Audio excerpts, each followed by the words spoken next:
करते हैं ये माँ बाप मेहनत कितनी ज़्यादा, करते हैं ये माँ बाप मेहनत कितनी ज़्यादा, औलाद क्यों होती है लापरवाह इतनी ज़्यादा।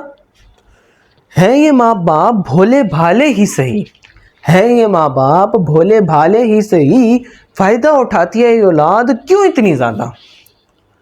कमा कमा के देते हैं पढ़ लेगी औलाद थोड़ी ज़्यादा, कमा कमा के देते हैं पढ़ लेगी औलाद थोड़ी सी ज़्यादा, पूरे किए अरमा फीसों के साथ कितने ज़्यादा, पूरे किए अरमा फीसों के साथ कितने ज़्यादा।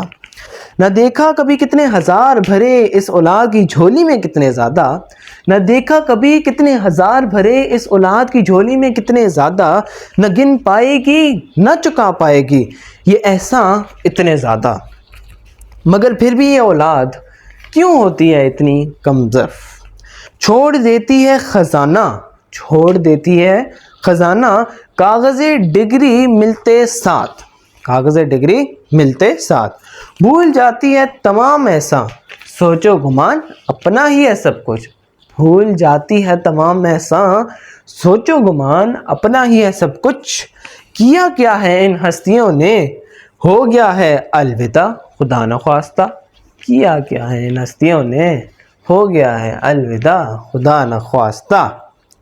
मार डालती है आबा को मुलाकाते इज़राइल से भी कबल, मार डालती है आबा को मुलाकाते इज़राइल से भी कबल, उनकी हर एक बात हर एक शय हर एक ताना हर एक दावा।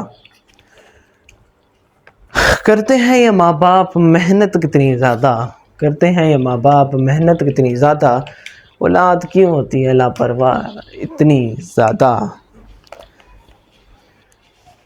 आ जाओ फिर चलते हैं अपने टॉपिक की तरफ, जो कि है आज का हमारा फोर्स एंड मोशन का टॉपिक। बेसिकली आज का जो हमारा लेक्चर होगा वो लेक्चर 1 होगा, force and motion with respect to MD-CAT। इसके अंदर हम लोग कोशिश करेंगे कि हम लोग मैक्सिमम कोशिश करेंगे कि हम लोग बेसिकली एक स्पीड को, एक वेलोसिटी को, एक यूमेसे के डिस्टेंस को, एक डिस्प्लेसमेंट को, इन 4 चीज़ों को थोड़ा सा डिटेल से पढ़ लें और MD-CAT के पर्सपेक्टिव से थोड़ा सा पढ़ लें और अपनी जितनी भी मुश्किलात हैं उनको ज़रा सा हल कर लें। हो सका तो एक्सेलरेशन या ग्राफ्स तक भी हम लोग जाएंगे, लेकिन उसकी उम्मीद मुझे कम से कम है। शुरू करते हैं अपने फोर्स एंड मोशन के टॉपिक को। तो सबसे पहले हमें ये बात पता होनी चाहिए कि what is distance, what is displacement, what is distance, what is velocity. One is vector, one is scalar, one has direction, the other one has not got. अगर तो मैं एक बात करूं तो एक्सेलरेशन की भी डायरेक्शन है क्योंकि एरो हेड ऊपर लगा हुआ है, डिस्प्लेसमेंट की भी डायरेक्शन है, एरो हेड लगा हुआ है, वेलोसिटी की भी डायरेक्शन है, एरो हेड लगा हुआ है। स्पीड को मोस्टली हम लोग किससे रिप्रेजेंट कर रहे होते हैं, वी से ही, लेकिन विदाउट बार हेड। हम लोग डिस्टेंस को ऐसे रिप्रेजेंट कर रहे होते हैं विदाउट एरो हेड। इसका मतलब ये है कि some of the quantities they have the direction, the others they have not got the direction। सबसे पहले हम लोग एक नम्स के MCQ से शुरू करते हैं। नम्स के अंदर एक MCQ आया हुआ है। MCQ ये कहता है कि what is energy over distance। आखिर ये energy over distance किसके इक्वल है। आपके पास मल्टीपल ऑप्शन हो सकते हैं, डिस्टेंस हो गया, speed, velocity, displacement, acceleration and whatsoever. तो आप लोगों को एक बात पता होनी चाहिए कि आपके पास जो chapter number 2 as per MD-CAT, chapter number 4 as per your first year, आपके पास एक फॉर्मूला होता है W is equal to FT। तो उधर से अगर आप वर्क डन पर डिस्टेंस निकालें या डिस्प्लेसमेंट निकालें तो फोर्स आ जाती है, यानी वर्क डन जिसको आप जाउल के अंदर मेजर करते हैं, यानी एनर्जी ओवर डिस्टेंस आपके पास किसके बराबर आती है, फोर्स के। तो ये एक इंपॉर्टेंट MCQ है जो हम लोग अपने लेक्चर के शुरू में कर रहे हैं। नेक्स्ट हम लोग चले जाते हैं और आज के टॉपिक को अब ऑफिशियली स्टार्ट कर देते हैं। हम लोगों ने अब बेसिकली ये देखना है कि जो मोशन की स्टेट है या जो रेस्ट की स्टेट है वो रिलेटिव होती है। एक बंदा कभी भी एब्सोल्यूट रेस्ट के ऊपर नहीं हो सकता, एब्सोल्यूट मोशन के अंदर नहीं हो सकता। भाई क्यों? अगर तो मेरे पर्सपेक्टिव से आप लोग रेस्ट के ऊपर हैं तो क्या मैं मून से देखूं या कोई एस्ट्रोनॉट मून से देखे आपको, क्या आप रेस्ट के ऊपर होंगे? नो, क्योंकि अर्थ इज कंटिन्यूसली रिवॉल्विंग, अर्थ भी कंटिन्यूसली रिवॉल्व कर रही है। अगर तो मैं आपको चेयर के ऊपर बैठा हुआ देखता हूं, आपको मैं कहता हूं स्टेशनरी है आप रेस्ट के ऊपर हैं, लेकिन शायद एक गाड़ी से मूव करता हुआ बंदा वो आपको कहेगा कि नहीं मैं रेस्ट के ऊपर हूं, आप मोशन के अंदर हो। इसी तरह से अगर तो मैं गाड़ी के अंदर बैठा हूं और आप भी गाड़ी के अंदर बैठे हुए हैं तो मैं ये कहूंगा कि आप भी रेस्ट के ऊपर हो, मैं भी रेस्ट के ऊपर हूं, गाड़ी भी रेस्ट के ऊपर है, लेकिन ये जो साथ वाले दरख्त हैं ये पीछे जा रहे हैं, साथ वाला जो रोड है वो पीछे चला जा रहा है, हमारे जो आसपास के बंदे हैं जो वॉक कर रहे हैं शायद वो मेरे से पीछे जा रहे हैं या वो मेरे से आगे जा रहे हैं, तो दे आर इन मोशन। तो it is a relative motion that we talk about. तो हम लोग ये हमेशा से बात करते हैं कि एब्सोल्यूट रेस्ट जैसी कोई चीज नहीं होती। हम लोग ये नहीं कह सकते कि एक बॉडी रेस्ट के ऊपर है हर तरह से, एवरी पर्सपेक्टिव से एक बॉडी रेस्ट के ऊपर कभी भी नहीं हो सकती, क्योंकि कोई ना कोई ऐसा डायमेंशन, कोई ना कोई ऐसी जगह जरूर होगी जहां पर आप जो है मोशन के अंदर दिखेंगे। इसी तरह एब्सोल्यूट मोशन भी कोई चीज नहीं होती, यानी हर पर्सपेक्टिव से आपको देखा जाए तो आप जो है मोशन के अंदर हो। नो, अगर तो आपकी गाड़ी 10 मीटर पर सेकंड की स्पीड से चल रही है और एक और गाड़ी 10 मीटर पर सेकंड की स्पीड से चल रही है तो आप दोनों रेस्ट के ऊपर पाए जाएंगे, ना कि मोशन के अंदर। अब थे तो दोनों ही मोशन के अंदर, मेरे पर्सपेक्टिव से क्यों दोनों 10 मीटर पर सेकंड की स्पीड से जा रहे थे, लेकिन उन दोनों की आपस के अंदर जो बातचीत होगी उसके हिसाब से दोनों के दोनों रेस्ट के ऊपर होंगे। इसका मतलब यह है कि if body A is moving with 10 metre per second and body B is also moving with 10 meter per second and I am observing from over here, look at this, like over here, ये मेरी आंखें हैं, यहां से मैं observe कर रहा हूं, तो यहां से जब मैं ऑब्जर्व करूंगा तो मुझे ये लगेगा कि ये दोनों मूव कर रहे हैं, लेकिन अगर ये दोनों आपस में देखेंगे तो जब ए यहां पर होगा बी यहां पर होगा, मतलब एग्जैक्ट एक दूसरे के बराबर बराबर चलेंगे, तो इन दोनों के हिसाब से ये दोनों के दोनों रेस्ट के ऊपर हैं। कहां पर हैं? रेस्ट के ऊपर हैं। इसके बाद हम लोग चलते हैं अपने नेक्स्ट टॉपिक यानी डिस्टेंस के ऊपर। तो जो नेक्स्ट हमारे पास टॉपिक है वो है डिस्टेंस का। तो सबसे पहले हम लोग डिस्कस कर लेते हैं कि व्हाट इज एक्चुअली डिस्टेंस। तो हम लोग कहते हैं कि distance is the actual length. ये जो है एक्चुअल लेंथ को हम लोग कहते हैं, यानी कि अगर मेरे पास एक पाथ ये है ए और दूसरा पॉइंट ये है बी और इसको इस तक जाने के लिए मुझे ये वाला पाथ फॉलो करना पड़ता है, कुछ कर्व सा, कुछ हाफ सेमी सर्कल जैसा पाथ अगर फॉलो करना पड़ता है तो मैं कहूंगा कि this is the distance between A and B. इसके बीच में से हो सकता है बिल्डिंग है, इसके बीच में हो सकता है पहाड़ है, इसके बीच में हो सकता है रिवर है, तो मैं कुछ भी प्रिडिक्ट नहीं कर रहा, बस मेरा ए पॉइंट से बी पॉइंट यानी मेरा स्कूल से मुझे अगर घर जाना है तो मुझे जो पाथ फॉलो करना पड़ेगा वो यूं कर्व पाथ फॉलो करना पड़ेगा, तो इसको हम लोग डिस्टेंस का नेम देते हैं। एक्चुअल लेंथ भी कह सकते हैं, एक्चुअल पाथ भी कह सकते हैं, बिटवीन टू पॉइंट्स। कहां पर? दो पॉइंट्स के दरमियान जो एक्चुअल लेंथ या एक्चुअल पाथ होता है उसको हम लोग डिस्टेंस कहते हैं। रिप्रेजेंटेशन किस तरह से करेंगे? तो रिप्रेजेंटेशन इसकी बेसिकली एस से होती है, एस विदाउट एरो एट। क्यों? क्योंकि इसकी नेचर क्या है? स्केलर नेचर है। क्या नेचर है इसकी? स्केलर नेचर है। इसके बाद हम लोग एक एमसीक्यू कर लेते हैं। लेट्स से मेरे पास एक डिस्टेंस है, ये 6 मीटर है आपके पास, ये 2 मीटर है, ये अगेन 2 मीटर्स है, ये 3 मीटर्स है और अगेन ये 8 मीटर्स है।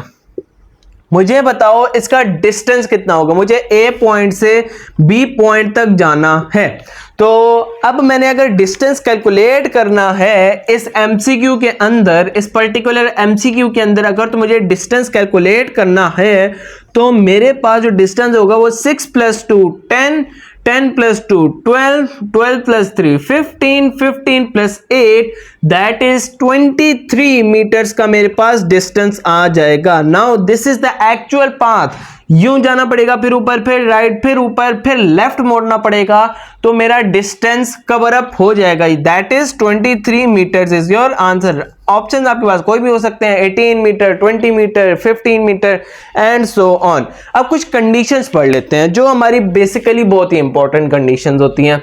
एक बात हम लोग आपको बताते चले कि जो डिस्टेंस है ना, जो डिस्टेंस है वो कभी भी लेस देन 0 नहीं हो सकता, यानी कि can not be negative, impossible है। ये चीज इम्पॉसिबल है कि आपके पास डिस्टेंस कभी भी नेगेटिव चला जाए, तो दिस इज नॉट पॉसिबल।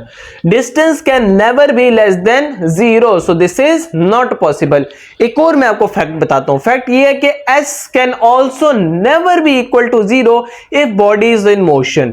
अगर तो मोशन की स्टेट के अंदर है तो the distance can never be equal to 0। मैं आपको एक एग्जांपल दे देता हूं।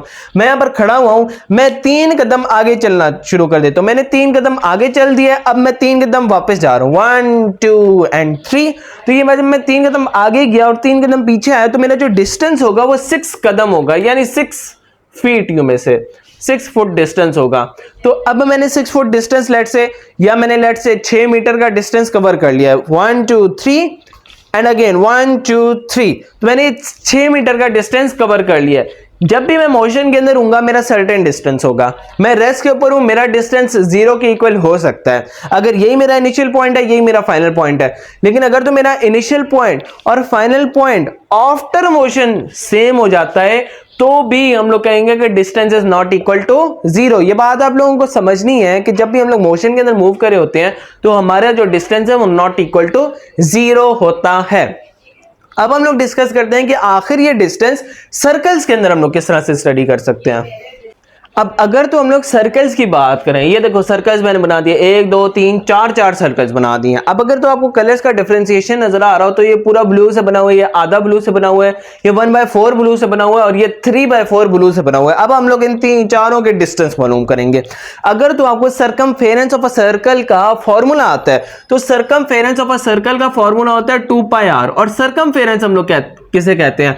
अगर तो ये मेरे पास पॉइंट है O और मैं इसी पॉइंट O के पास पूरा चक्कर लगाकर वापस इसी पॉइंट के ऊपर आ जाता हूं तो मेरा डिस्टेंस जो कवर होगा, यानी एक्चुअल पाथ, यानी जो सरफेस के ऊपर जो पाथ है, इस पूरे पाथ को हम लोग सरकमफेरेंस ऑफ सर्कल कहते हैं और वो फॉर्मूला होता है 2πr।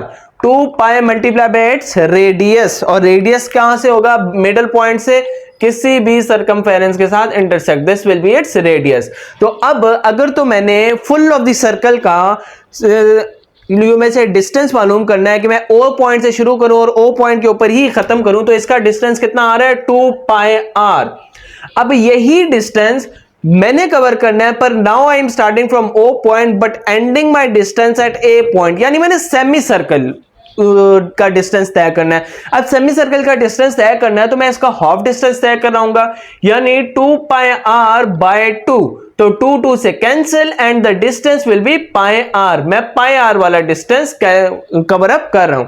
इसी तरह यहां पर आ जाओ तो अब यहां पर ब्लू वाला पोर्शन 1/4 का हो गया, यानी मैंने अगर O से मूव करना है A की तरफ तो अब मेरा जो डिस्टेंस है वो 1/4 का हो गया, यानी कि इसका 1/4 हिस्सा यहां पर बच गया है। तो मैं इसको कितने से डिवाइड कर दूंगा? 4 से, या इसको किससे डिवाइड कर दूंगा? 2 से। अभी देख लेते हैं, 2πr/4, तो 2 2s are and 1, तो मेरे पास जो फाइनल आंसर आएगा वो πr/2 आएगा, यानी distance of a quarter circle 1/4 of a circle is πr/2। यानी अगर मैं क्वार्टर ऑफ अ सर्कल तय करता हूं तो πr/2 का डिस्टेंस मैं तय कर रहा हूं।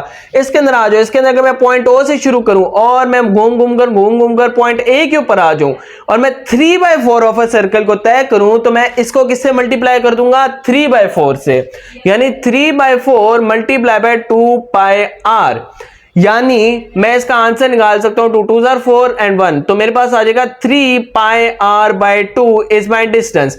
इसको निकालने का एक और भी तरीका है। भाई ये कितना डिस्टेंस है? ये हाफ का डिस्टेंस है। अगर तो मैं इसको मजीद हाफ कर दूं तो मेरे पास 3/4 का डिस्टेंस आ जाएगा। यानी मैं आपको बता देता हूं किस तरह।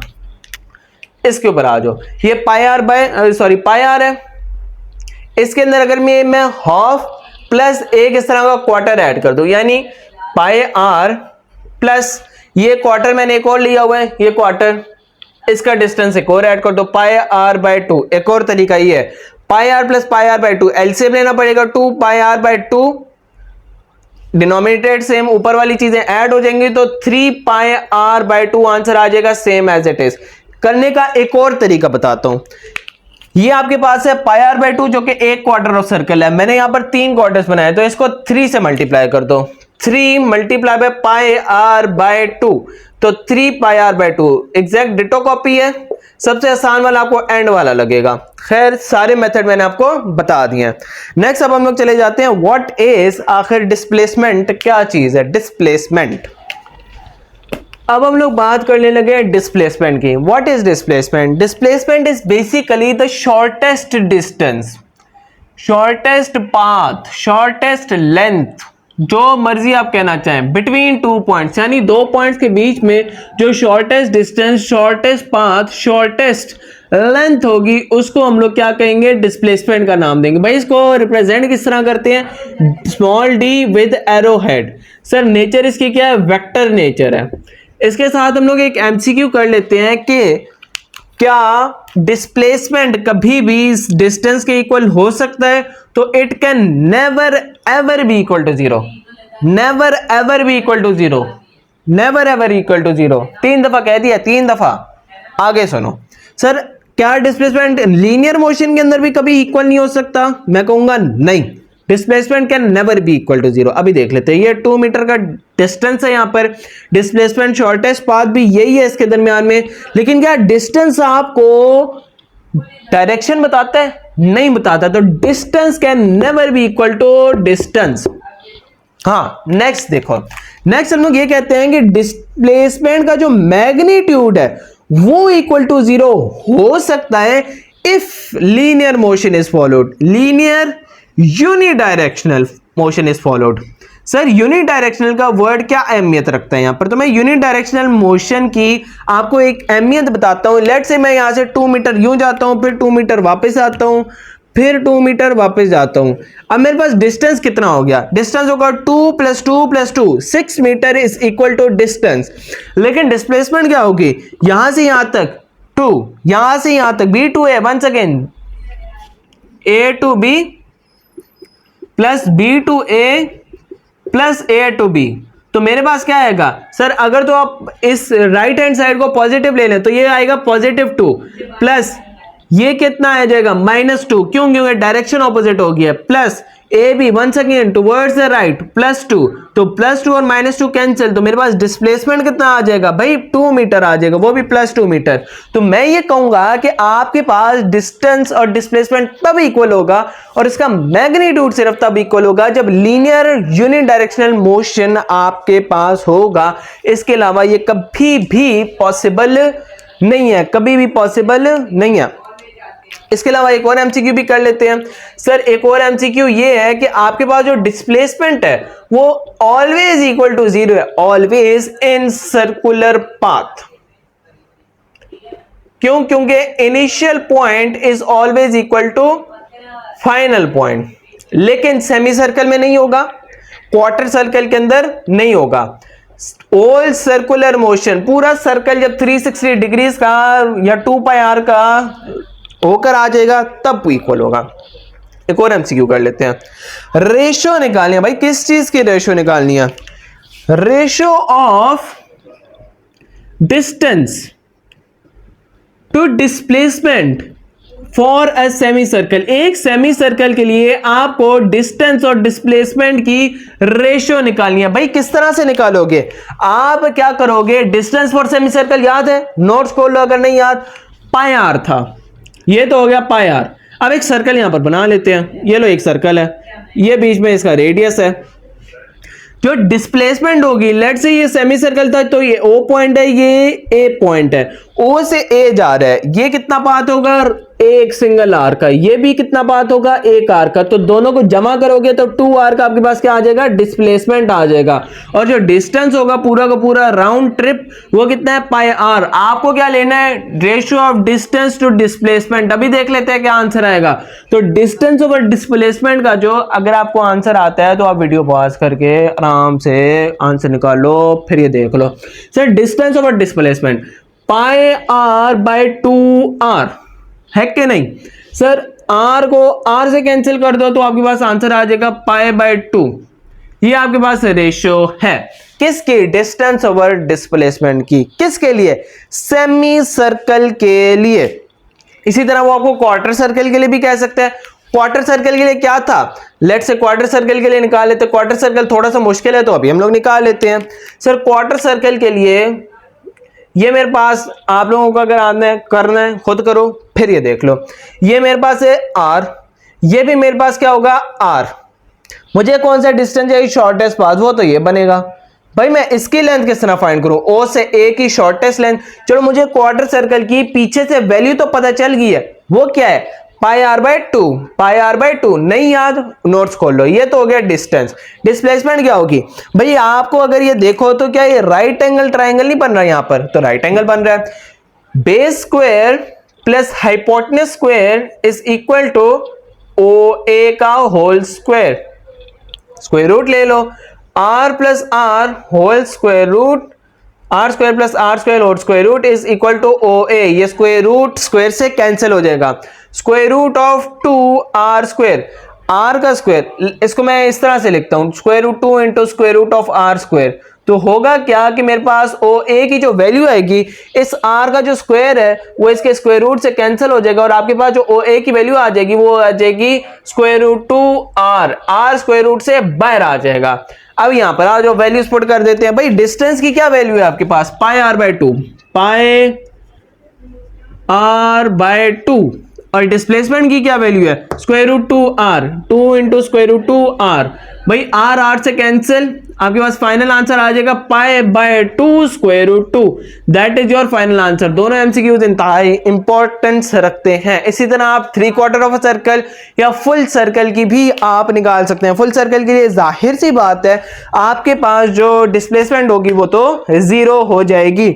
अगर तो हम लोग मजीद कुछ बातें करें तो डिस्प्लेसमेंट इज लेस देन और इक्वल टू डिस्टेंस।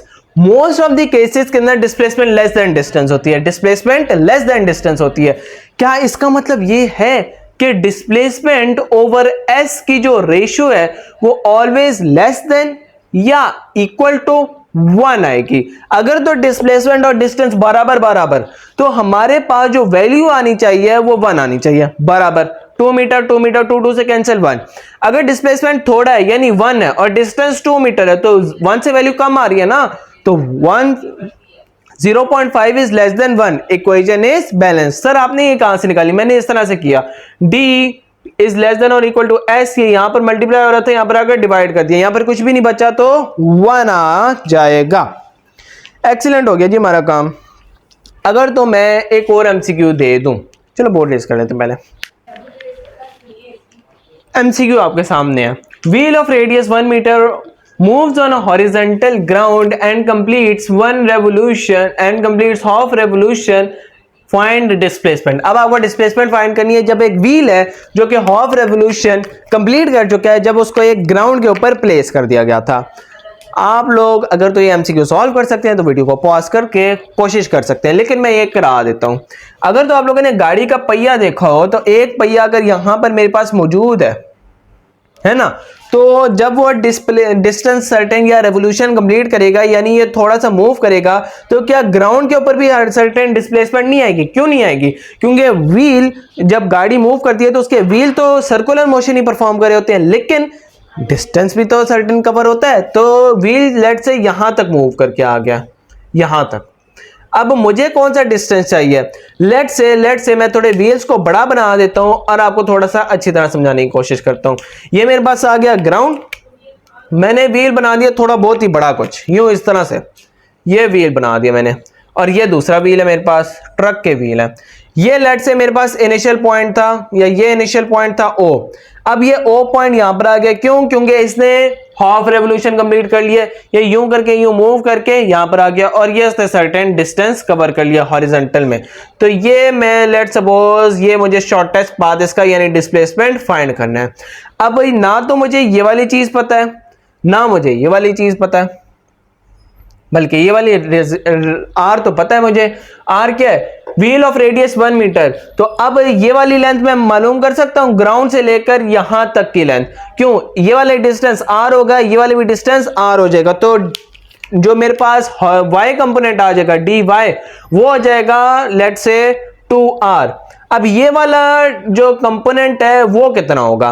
ये वाला जो कंपोनेंट अगर तो आपको फाइंड करना है तो देखो ये था, अगर तो आपको डिस्टेंस ऑफ अ सर्कल याद हो तो circumference of a circle, the surface area, the surface, जो सर्कल की सरफेस है वो हम लोग किस तरह से मेजर करते थे, pi r square, 2 pi r, sorry 2 pi r हम लोग मेजर करते थे, 2 पाई आर। अब इसने कितनी डिस्टेंस कवर किया होगा, इसने सबसे पहले ये वाला पॉइंट ग्राउंड के ऊपर आएगा, ये वाला ये वाला ये वाला, इस तरह से मूव करें ना, ये वाला ये वाला ये वाला ये वाला, फिर हर एक एक पॉइंट ने किसी ना किसी टाइम के ऊपर ग्राउंड को टच किया होगा।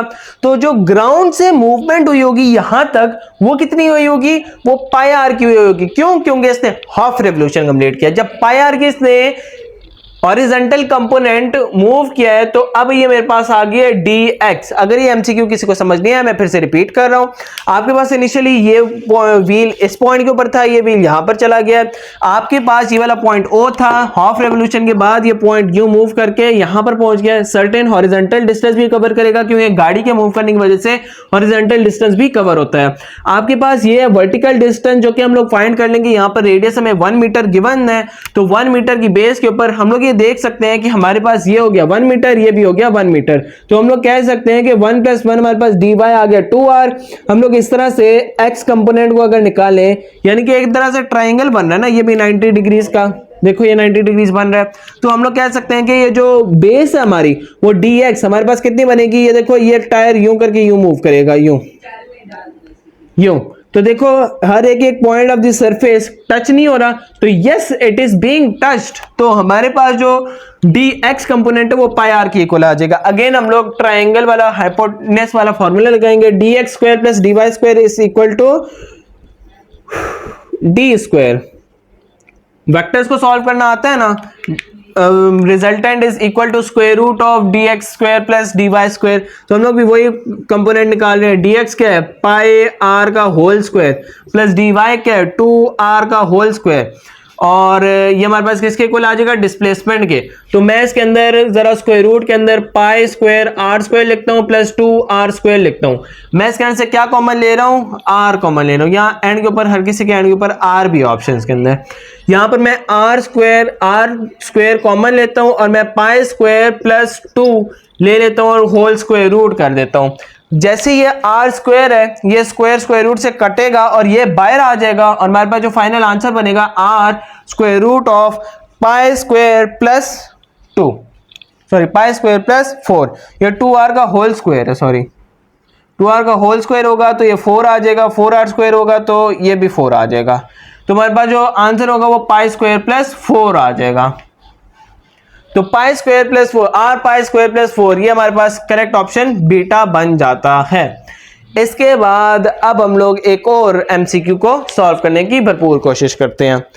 चलो यहीं पर ही कर लेते हैं। ये मेरे पास एक पाथ है, ये यहां से लेकर O पॉइंट से शुरू हुआ था, A पॉइंट तक गया, A पॉइंट से फिर इसने यूं करके यूं पाथ कवर कर लिया और ये B पॉइंट है। मुझे फाइंड करके दो भाई आप लोग डिस्प्लेसमेंट। क्या फाइंड करके देना है आप लोगों ने, डिस्प्लेसमेंट फाइंड करके देनी है। अगर तो मैं आप लोगों को क्या क्या चीजें दे दूं, मैं आपको दे देता हूं ये 5 मीटर है और ये वाला जो डिस्टेंस है ना यहां तक, ये 6 मीटर है, ये वाला 6 मीटर। अब आपको मैं एक बात बताता चलूं, क्या ये आपको सेमी सर्कल की तरह नहीं लग रहा? अगर आपको क्वेश्चन सॉल्व करना है, वीडियो पॉज करो, कर लो। ये आपको सेमी सर्कल नहीं लग रहा तो लग रहा है। अगर आपको ये सेमी सर्कल लग रहा है और ये 6 मीटर का डिस्टेंस है जो कि आपको रेडियस इनडायरेक्टली गिवन है, तो ये भी क्या होगा, 6 मीटर का डिस्टेंस होगा। इसके बाद मुझे ये वाला डिस्टेंस फाइंड करना है, shortest path, that is dx आपको 5 गिवन है, dy या आपको बेस जो है वो 12 मीटर गिवन है और आपको 5 जो है वो परपेंडिकुलर गिवन है। तो आपको ये d दे देगा 12 का square 144 plus 25 whole square root is equal to displacement 144 plus 25 कितना आता है आपके पास, 149, 159, 169। तो 169 इज इक्वल टू d, 169 का स्क्वायर रूट कितना होता है 13 metre is equal to displacement. ये आपके पास डिस्प्लेसमेंट आ गई है। आपको स्क्वायर्स और स्क्वायर रूट्स याद होने चाहिए। 13 का होल स्क्वायर 169 होता है। एक और एमसीक्यू हम लोग सॉल्व कर चुके हैं। एक और हम लोग एमसीक्यू को सॉल्व करने की कोशिश करते हैं, लेकिन पहले बोर्ड रेज कर देते हैं। आप लोगों का जो अगला एमसीक्यू है वो है a body moves from O to A, a body moves from O to A, point O से पॉइंट ए तक जा रहा है, then completes one complete revolution, find displacement, displacement find करना है। अक्सर बच्चे क्या आंसर कर देते हैं, जीरो। भाई सर्कुलर मोशन है, डिस्प्लेसमेंट तो जीरो होगा, नहीं। अगर हम लोग देखें तो डिस्प्लेसमेंट जो है वो ओ से शुरू है। आपकी बॉडी यहां से यहां पर मूव किया, फिर यहां से यूं मूव करके यूं मूव करके यूं मूव करके यूं मूव करके यहां पर आ गया, तो आपकी जो डिस्प्लेसमेंट होगी वो आर के बराबर होगी, जीरो के बराबर नहीं होगी। क्यों? क्योंकि ओ से उसने शुरू किया है। ओ से अगर वो यहां पर रुक जाती है तब भी आर का डिस्प्लेसमेंट होगा। ओ से अगर वो शुरू करती है और वो घूम फिर कर कहीं से भी यहां से चली जाती है, यहां से घूमकर यहां पर आकर रुक जाती है, तो यहां पर भी इसका जो डिस्प्लेसमेंट होगा वो आर का ही होगा। ये बात आप लोगों को याद रखनी है। अगर तो मैं आप लोगों को एक और बात बताऊं तो मैं आपसे कहता हूं कि change in position between 2 points is called, change in position between 2 points is called. ये एक और एमसीक्यू है, लेकिन इस एमसीक्यू को हम लोग सॉल्व करने के लिए कुछ मजीद चीजें पढ़ते हैं पहले। ये आप लोग खुद आंसर करोगे, देखना। मैं अगर तो आप लोगों से कह दूं कि आपको एक कार्टेशियन प्लेन ड्रॉ करना, याद है ना आपको chapter number 2 vectors and equilibrium के अंदर आपको एक कार्टेशियन प्लेन ड्रॉ करना था। यस, वही वाला कार्टेशियन प्लेन। तो आपको कार्टेशियन प्लेन के अंदर लेट्स सपोज ये एक पॉइंट ए गिवन है और ये दूसरा पॉइंट आपको बी का गिवन है। मैं इसको with respect to Cartesian plane label कर देता हूं। ये लेट्स सपोज आर ए है और ये लेट्स सपोज आर बी है, और ये इन दोनों के दरमियान वाला डिस्टेंस आर रिजल्टेंट है। इन दोनों का डिफरेंस आर ए और आर बी के दरमियान जो डिस्प्लेसमेंट है, शॉर्टेस्ट डिस्टेंस है, उसका जो डिफरेंस है, जो कि हम लोगों ने चेंज इन पोजीशन फाइंड करना है, वो लेट्स देखते हैं। आपको हेड टू टेल रूल आता है। देखो, टेल ऑफ फर्स्ट वेक्टर, ये एक वेक्टर मैंने आर ए ज्वाइन किया हुआ है, उसके साथ एक और वेक्टर मैंने आर ज्वाइन किया हुआ है, फिर मैंने रिजल्टेंट निकालने के लिए आर बी निकाला हुआ है।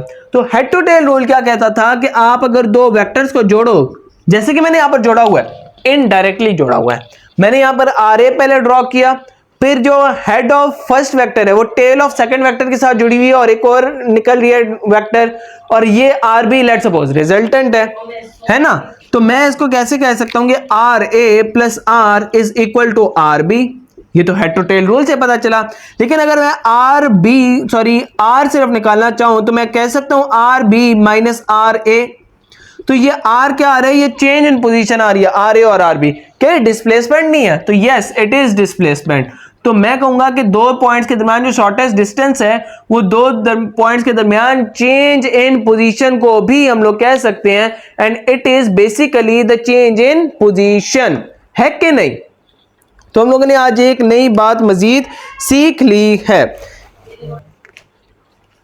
इसके बाद जो हमारा नेक्स्ट टॉपिक है वो होगा वेलोसिटी एंड जो में से स्पीड के ऊपर। इसके बाद जो हमारा नेक्स्ट टॉपिक होगा वो होगा एक्सेलरेशन के ऊपर और ग्राफ्स के ऊपर। तो हम लोग ये मजीद नेक्स्ट पार्ट्स के अंदर डिस्कस करते रहेंगे। हम लोग थोड़ा थोड़ा पढ़ेंगे, फोर्स एंड मोशन का डेली पढ़ेंगे, लेकिन अच्छी तरह पढ़ेंगे। इसके अंदर बस ये जो 3 पहले टॉपिक्स है ना, अगर तो ये लेक्चर्स आपने अच्छी तरह सुन लिए तो आपको प्रोजेक्टाइल मोशन के अंदर कोई किसी किस्म की तकल्लुफ फेस नहीं करना पड़ेगी। खासकर ये वाला लेक्चर, ये 3rd लेक्चर जो है ना, ये वीआईपी है, ये बेस बनाता है। ये लेक्चर आप लोगों ने मिस नहीं करना। बेशक वेलोसिटी एंड स्पीड वाला मिस कर दे।